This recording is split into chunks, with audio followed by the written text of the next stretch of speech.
How to find the pitch of chainsaw chains. Chainsaws are high-powered cutting tools designed, primarily, to cut wood. Chainsaws come in a variety of sizes with a variety of chain lengths and widths.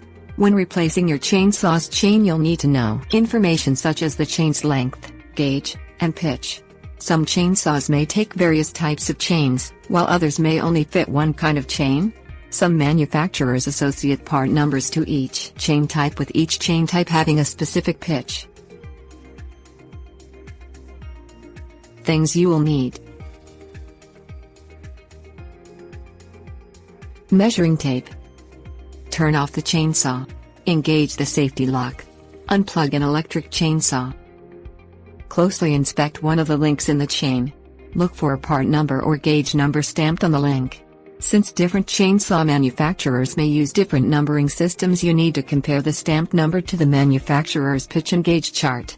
These charts can generally be found in the chainsaw's manual or the manufacturer's website. An example is Oregon Chainsaws, which uses 11 to indicate a pitch of 3/4 inch. If you do not see the number marked, proceed to step 3. Closely inspect the links of the chain. Measure from the center of one rivet and one link to the center of the rivet in the next link. There will be a rivet between these two endpoint rivets. Skip over this rivet. Divide the distance number from step 3 by 2. In other words, the pitch is the distance that lies between the first and third rivet of any 3 rivets in a row, divided by 2 to get the pitch. Tips: warnings. The larger the pitch, the heavier the chain.